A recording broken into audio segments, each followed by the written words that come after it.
नमस्कार साथियों, मित्रों, राजस्थान के होनहार प्रतिभागियों, वादे के मुताबिक फिर से आपके बीच में मैं मौजूद हूँ। सभ्यता को कंटिन्यू करेंगे। हमने सभ्यता को पाषाण काल से निकलकर हम कांस्य युग तक आए थे। कालीबंगा हम पढ़ रहे थे और कालीबंगा के अंदर हमने काफ़ी सारी चीज़ें डिस्कस की, परीक्षा की दृष्टि से महत्वपूर्ण चीज़ें डिस्कस की। दोबारा आप थोड़ा सा मैं आपको बता देता हूँ कालीबंगा। उसके बाद हम आज की जो क्लास रहेगी हमारी वो रहेगी ताम्रयुगीन सभ्यताओं से संबंधित कि ताम्रयुगीन सभ्यताएं राजस्थान में कौन कौन सी हैं और परीक्षा की दृष्टि से महत्वपूर्ण क्या हो सकता है। ठीक है, उस पर चर्चा हम करेंगे। तो ये आपको एक राजस्थान का टी.एच. हैंडले के अनुसार विषमकोणीय चतुर्भुज है। विषमकोणीय चतुर्भुज के समान जो राजस्थान है उसमें हम कालीबंगा पे डिस्कस कर रहे थे। हमने कहा अमलानंद घोष ने इसकी खोज की, एल.पी. टेसीटोरी ने इसकी जानकारी दी, बीबीलाल वी.के. थापर ने इसे विस्तृत स्तर पर उत्खनन करवाया, घग्गर नदी पे ये स्थल था। हमने अनेक बातें की। लगभग 4000 ईसा पूर्व की भी कुछ वस्तुएं यहाँ से प्राप्त होती है। वैसे ये स्थल लगभग 2350 से 1700 के मध्य का माना जाता है। कब का माना जाता है? 2350 से 1700 बीसी के मध्य का माना जाता है। कहने का मतलब ये हुआ कि इस टाइम में ये सर्वाधिक विकसित था, सर्वाधिक विकसित। और कालीबंगा समाप्त कैसे हुई? भारत के सर्वाधिक प्राचीन भूकंप का, किसका? भूकंप का प्रमाण यहां से मिलता है। भूकंप के प्रमाण इस स्थल से मिलते हैं। मैंने आपको बताई कल, समाधि भी बताई, 2-3 तरीके की। हमने चर्चा नहीं की क्योंकि अपना समय, बेमतलब का समय बर्बाद आपको नहीं करना है। और यहां पर 2 मुख्य वस्तुएं नहीं मिली, उसका महत्व है क्या? एक नहीं मिले अस्त्र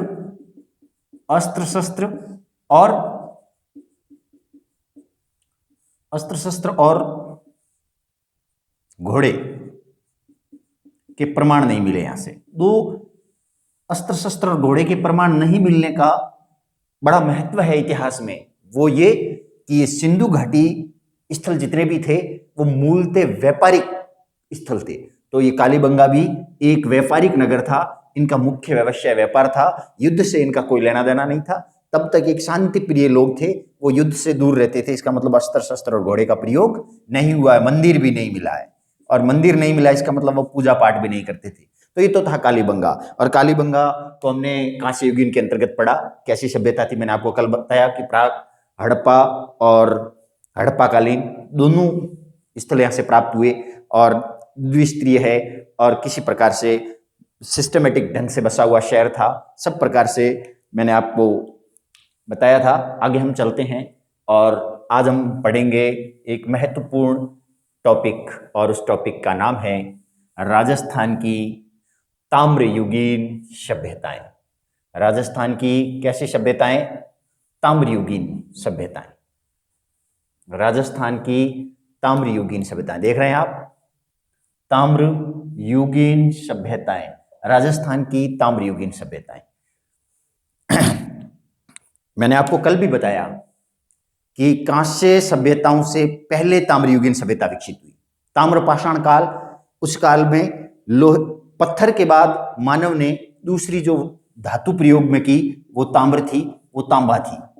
ठीक, मानव पहली बार किसी धातु से परिचित होता है तो वो ये धातु है, कांसा बाद में। तो आप देखिए, हम पाषाण काल में पढ़ रहे थे, पहले मानव अकेला घूमता था, सिंगल, मतलब असंगठित था। फिर मानव संगठित हुआ, लेकिन अभी भी कंदरों में, गुफाओं में रहता है। आगे मानव ने धीरे धीरे एक स्थान पर रहना शुरू कर दिया। ठीक, ये पूरा पाषाण काल में, मध्य पाषाण काल में, नव पाषाण काल में ऐसा हुआ। लेकिन ताम्र युग में मानव ने गांव बसाए। क्या बसाए साहब? गांव। और कांस्य युग में क्या थे? नगर। हमारे लिए इंपॉर्टेंट था कालीबंगा, इसलिए हम पहले पढ़ रहे थे। बाकी ताम्रयुगीन सभ्यताओं को सिस्टमेटिक ढंग से इतिहास पढ़ा जाए तो पहले पढ़ी जाती है इनको। हालांकि राजस्थान में ताम्रयुगीन सभ्यता बाद में विकसित हुई है, लेकिन कांस्य का प्रयोग पहले देखा जा सकता है कालीबंगा ऋषि स्थल से। तो कुल मिला के ताम्रयुगीन सभ्यताओं के बारे में हम चर्चा करें तो ये स्थल दिख रहा है आपको, एक जिला दिख रहा है यहाँ पर, और इस जिले का नाम है उदयपुर। नाम सुना कभी आपने? उदयपुर। उदयपुर में एक स्थल है जिसका नाम है आहाड़। सबसे आहड़। कुछ चीजें और बता देता हूं। ताम्रयुगीन सभ्यता, नाम आते आपको एक चीज ध्यान में रखनी है, वो ये कि कैसी सभ्यता थी, कैसी संस्कृति थी, ग्रामीण संस्कृति। दूसरा क्या था, यहां पर जो अस्त्र शस्त्र बने, जो वस्तुएं बनी, वो बनी थी ताम्र धातु की। किसकी बनी? ताम्र धातु की। तो राजस्थान में इसका सबसे प्रमुख स्थल ताम्रयुगीन सभ्यताओं का कौन सा है? आहड़ है। ठीक, आहड़ क्यों है? क्योंकि सर्वाधिक ताम्रयुगीन वस्तुएं यहां से प्राप्त हुई है। आहड़ कौन से जिले में है? आहड़ है उदयपुर में। कौन से जिले में है? उदयपुर में। इस स्थल की खोज किसने की? सिस्टमैटिक ढंग से देखते हैं। ये एक अपना स्थल है आहड़। जिला कौन सा? उदयपुर। कौन सी नदी के किनारे? प्रत्येक शहर कोई ना कोई नदी के किनारे होगा। प्रत्येक सभ्यता स्थल आहड़ कौन सी नदी के किनारे? बनास। कई बार आप ये भी पढ़ सकते हैं बेड़च। बनासियन संस्कृति कहलाती है ये। इसकी खोज 1953 में किसने की? अक्षय कीर्ति व्यास ने। इसकी खोज किसने की?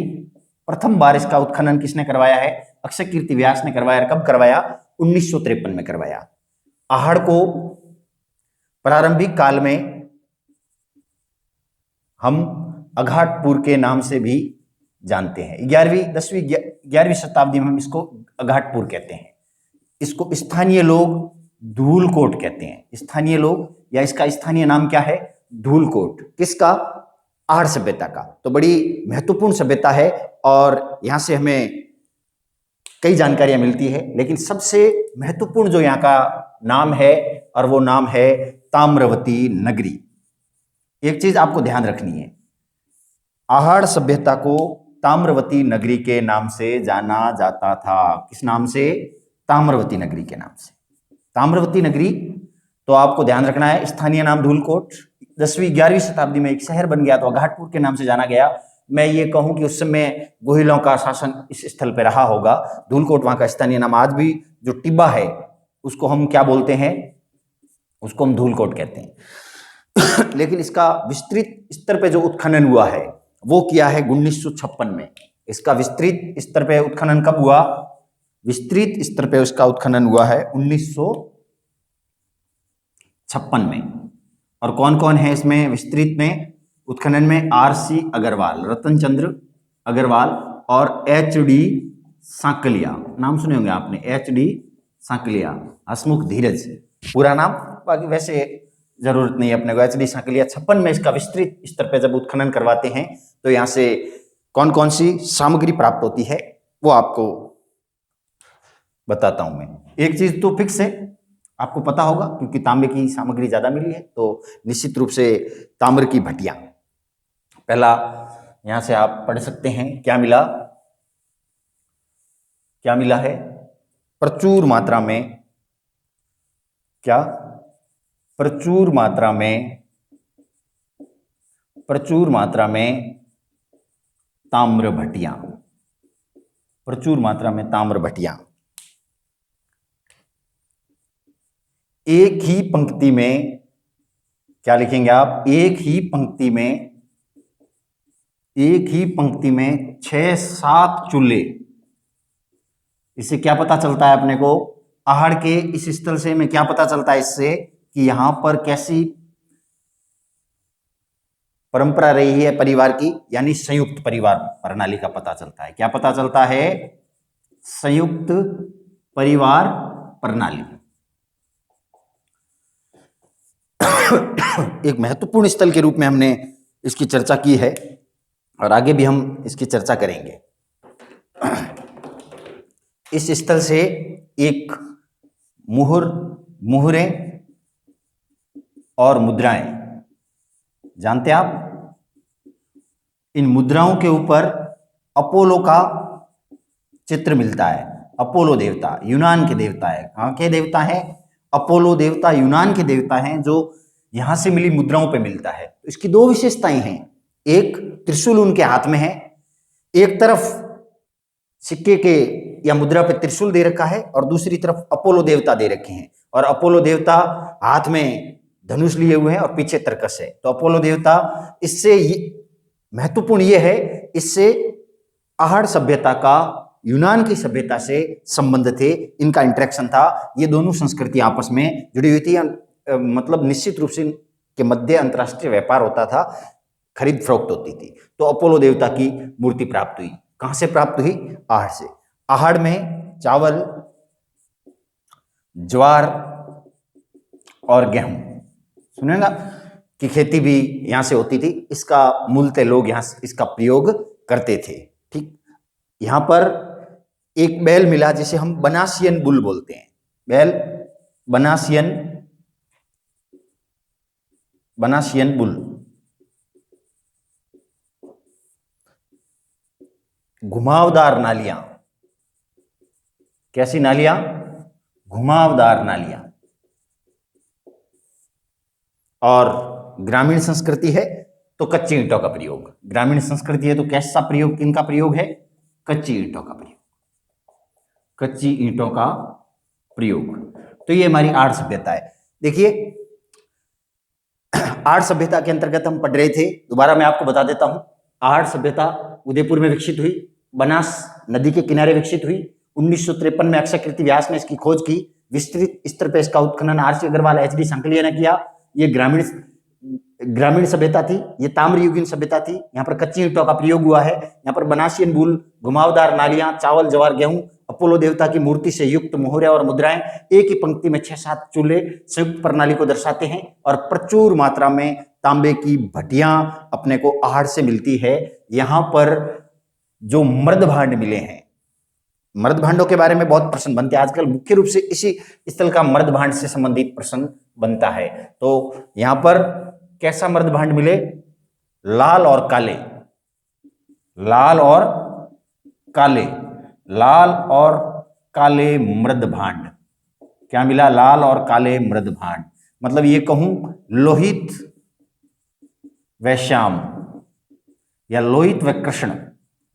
ये प्रश्न आया एक बार, काफी लोग कंफ्यूज हो गए। लाल और काला शब्द ना आके लोहित और कृष्ण शब्द आ जाए तो वो मृद भांड या वो काफी बड़े थे। बाकी सभ्यता स्थलों से आहड़ पे मिले मृद भांडों का प्रश्न स्पेशली आहड़ से बना है। तो इसका एक ही कारण था कि ये मृद भांड बाकियों से बड़े थे, ये मिट्टी के बर्तन बड़े थे, उनको इसलिए गोर या कोठे कहा जाता था। क्या कहा जाता था? गोर या कोठे। तो ये तो अपनी थी आहड़ सभ्यता। आगे चलते हम। राजस्थान में ताम्रयुगीन सभ्यता का सबसे महत्वपूर्ण स्थल आहड़ था। इसके बाद हम इसी बनास संस्कृति में, बनास नदी के किनारे 2 और सभ्यता स्थल विकसित हुए। आपको पता होगा वो दोनों, एक तो उदयपुर जिले में ही आता है, 2 और ताम्रयुगीन सभ्यता स्थल हैं। एक ये बनास नदी जो वर्तमान में कहां से निकलती है आप जानते होंगे, राजसमंद की खमनोर की पहाड़ियों से निकलती है और आगे जाकर चंबल में मिल जाती है। तो इस नदी के किनारे ताम्रयुगीन सभ्यताओं के 2 प्रमुख और स्थल हैं। एक का नाम बालाथल है। क्या नाम है? बालाथल। ये भी कहां पर है? उदयपुर के अंदर। वर्तमान इसका जिला कौन सा है? उदयपुर। नदी वही है। तो बालाथल से संबंधित प्रश्न आता है। ये उस काल की एक प्रमुख ताम्रयुगीन सभ्यता का स्थल है। तो यहाँ पर भी ताम्र के कई अवशेष प्राप्त होते हैं। यहाँ पर राजस्थान का दूसरा सूती वस्त्र का, कैसा वस्त्र? सूती वस्त्र का अवशेष प्राप्त होता है। एक हम पढ़ेंगे लोहयुगीन काल में बैराट से सबसे प्राचीन वस्त्र का अवशेष प्राप्त होता है और दूसरा सूती वस्त्र का कहीं से अवशेष प्राप्त होता है तो बालाथल से होता है। बालाथल एक सभ्यता के तौर पे गौर किया जाए तो इसकी खोज बीबी लाल ने की थी।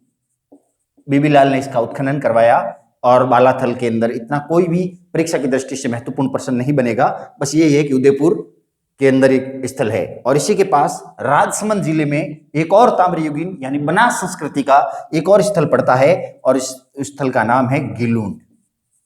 क्या नाम है साहब? गिलूंड। इसे भी बीबी लाल मुख्य रूप से इसकी खोज करते हैं। बालाथल के अंदर रतन चंद्र अग्रवाल भी हैं और गिलूंड के अंदर कई विद्वान और भी है, जैसे वीएस शिंदे, डॉक्टर पोसल और बीबी लाल मिलकर खोज करते हैं। 1960 के आसपास इसकी इसका उत्खनन होता है। और बालाथल का उत्खनन बहुत लेट हुआ, 1993 से 95 के मध्य होता है। ये लगभग 57, 58, 1960। तो गिलुंड के अंदर पक्की ईंटों के मकान प्राप्त होते हैं। क्या होता है साहब?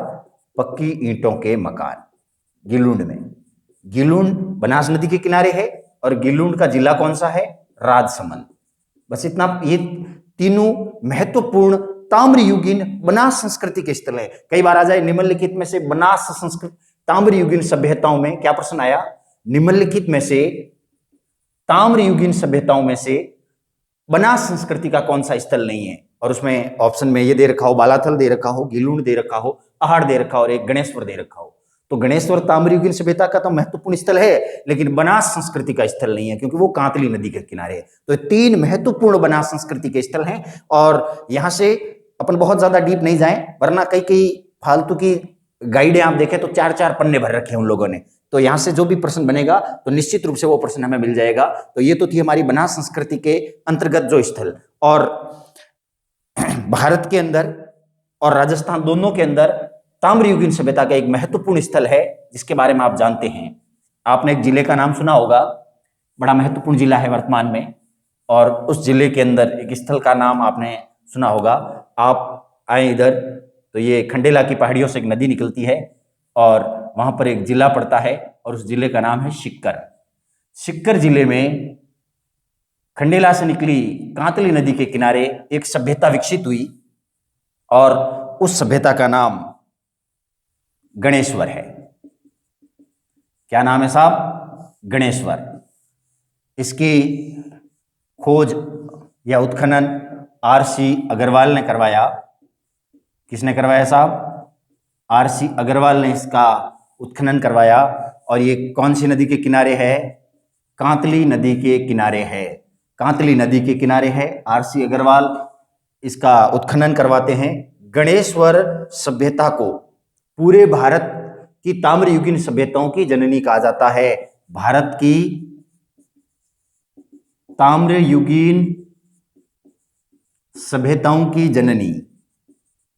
मेरे को कई लोगों ने कहा कि आप महाराणा प्रताप पढ़ा दीजिए, रोचक है, थोड़ा सा ओजपूर्ण है, लोगों को इंटरेस्ट आएगा, अधिक व्यू मिलेंगे। लेकिन ऐसा नहीं कर सकते, क्योंकि इतिहास को हम सिस्टमेटिक ढंग से जहां से शुरू होता है वहां से ही शुरू करेंगे और वहीं से पढ़ेंगे। और जैसे जैसे आगे बढ़ेंगे आनंद के सरोवर में और भी वृद्धि होती जाएगी और अंत तक आते आते आपको इतिहास अंगुलियों पे इस प्रकार से याद हो जाएगा कि आपने यूं लगेगा कि इतिहास तो मैं कभी पढ़ने की आवश्यकता ही नहीं रहेगी। तो ये ताम्रयुगीन सभ्यताओं की जननी कहा जाता है किसको? गणेश्वर को। गणेश्वर के अंदर अनेक, या मैं ये कहूं कि प्रचुर मात्रा में ताम्र सामग्री मिली है। प्रचुर मात्रा में ताम्र सामग्री क्या मिली है साहब? प्रचुर मात्रा में ताम्र सामग्री प्राप्त हुई है, मतलब तांबे की प्रत्येक वस्तु प्राप्त हुई। यहाँ की कुल्हाड़ी तांबे की, काफी एक बार परीक्षा में पूछी गई, तांबे की कुल्हाड़ी, तांबे के तीर, तांबे के बर्तन, मतलब सभी प्रकार की वस्तुएं तांबे से बनी थी। कुल्हाड़ी भी, तीर भी और भी भाले भी, वो सब तांबे से बने थे। यहाँ का महत्व इससे और बढ़ जाता है कि यहाँ पर बांध और भवन पत्थरों से बने थे। किससे बने हुए थे? पत्थरों से बने हुए थे। बांध और भवन पत्थरों से बने हुए थे। और सामग्री के तौर पे कुल्हाड़ी, तीर, बर्तन बता रहे थे और मछली पकड़ने के कांटे मिले।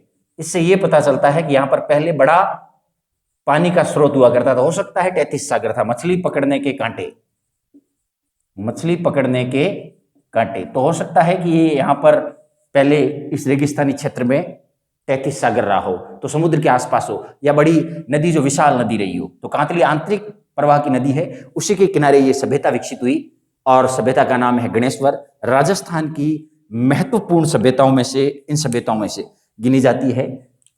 ये तो थी हमारी महत्वपूर्ण 2 सभ्यताओं से प्रश्न आने के सर्वाधिक चांस है, अहाड़ और गणेश्वर। ठीक है, बाकी बालाथल और गिलुंड से प्रश्न बन सकता है, लेकिन महत्व वाली सभ्यता नहीं है। अहाड़ और गणेश्वर से प्रश्न बनेगा। सबसे अधिक चांसेस कालीबंगा से थे, उसके बाद अहाड़ और गणेश्वर से थे। लेकिन एक तथ्य यह है कि राजस्थान में 1934 में आजादी से पहले खोजा गया एकमात्र ताम्रयुगीन स्थल, 1934 में स्वतंत्रता से पहले खोजा गया एकमात्र ताम्रयुगीन स्थल इसी सीकर के पास एक और जिला पड़ता है जिसे आप जानते हैं नागौर के नाम से।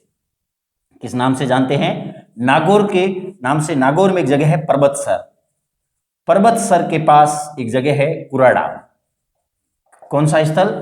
कुराड़ा राजस्थान का पहला ताम्र युगीन स्थल या स्वतंत्रता से पहले खोदा गया एकमात्र स्थल है कुराड़ा।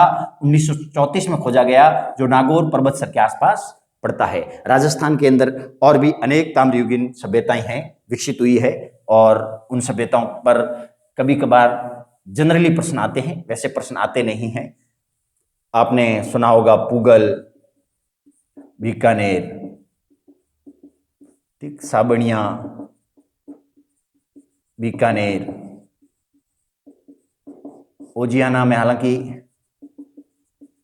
अन्य सभ्यताओं के भी नाम आते हैं, ओजियाना, भीलवाड़ा।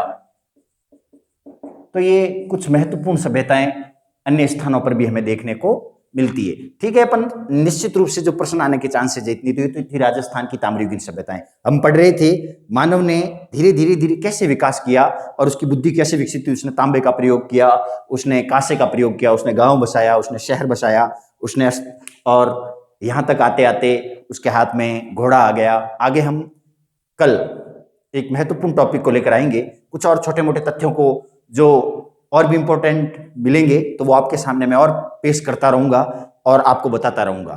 ठीक, हम कल पढ़ेंगे राजस्थान के महत्वपूर्ण लो युगीन स्थल। कौन से? लो युगीन स्थल। तो आपको धीरे धीरे समय बढ़ाने के बारे में सोच रहा हूं, और बहुत जल्द अलग से ज्योग्राफी की क्लास भी शुरू कर दूंगा, और प्रशासनिक व्यवस्था की भी 30-30 मिनट की क्लास, हम 1.5 घंटे की क्लास रहेगी, अलग अलग 30-30 मिनट की। तो हम जुड़े रहें, इसी प्रकार से इसे देखते रहें। परीक्षा की दृष्टि से महत्वपूर्ण तथ्यों का समावेश हम कर रहे हैं, आनंद लीजिए। और रीडर्स क्लासेज आपके लिए हर संभव वो प्रयास करेगा जो आपको परीक्षा में सफलता दिलाने में कामयाब रहे। तो कुल मिला के मैं प्रवीण आपके बीच में फिर कल इसी समय फिर से आऊंगा। जय हिंद, जय भारत।